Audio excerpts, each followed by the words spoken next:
So in my introduction I talked about I've been thinking a lot about, because it was Columbus Day, and thinking about where we come from. I'm also leaving for South Africa tomorrow morning, and I've been reading about the history of Africa, and for a long time I've been thinking about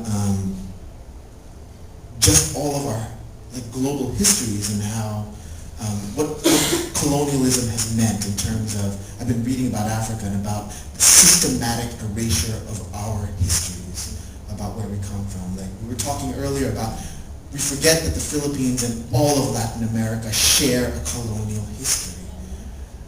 Mi apellido es Rosal. It doesn't get more post-colonial than that. So this is a poem about, this is kind of a command Z, it's an undo, right? Of how do we undo all the deletions that have been done to our history. The Lenda Undone, after Cornelius Eady.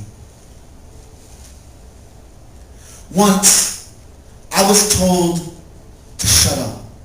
Don't talk, they said, too fast, too loud, or for too long. Don't take too much time trying to tell the truth. But this is my work.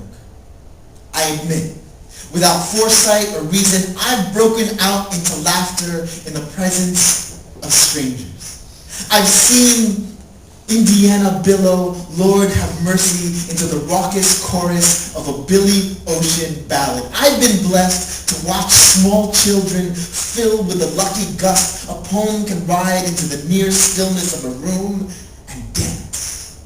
So I am always, as now, grateful. My father tells me, in his seminary days during the Japanese occupation, most of the priests who ran that school were German.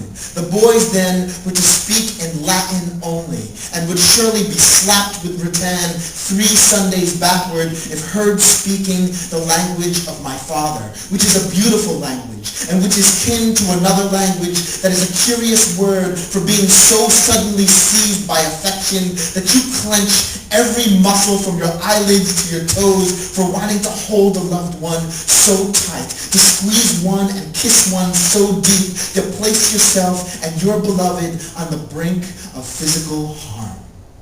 There's no word for this in English.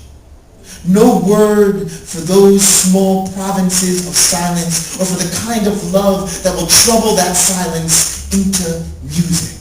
And my work is trying to find the very word rippling in my body, which is a woman's body, my mother's, and a man's body, my father's, and nowhere to be found in the languages that have conquered the lands of my ancestors. On the outskirts of every empire, there are man-made lakes large enough to receive with ease 100 villages worth of bones tossed into them. This is a fact. There are more than 7 million Ilocanos in the Philippines, millions more in diaspora. All of us at one time or another have been told to shut up. Don't talk too loud, too slow, or for too long. In Saudi Arabia, in Madrid, in Tokyo, in Milan, on Bowery, near the foot of First Street. We've been told this.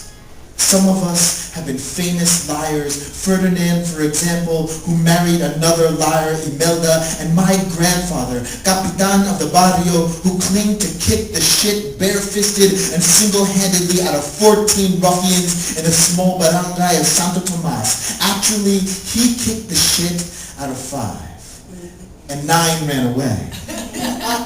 These are not lies. This is the truth. I'm not wealthy. I can't buy space and time on billboards or websites. The name I inherit doesn't part columns in the city's daily journal. My family comes from a long line of farmers. My cousins scrubbed their chopping blocks with salt. They shushed the goats before they killed them.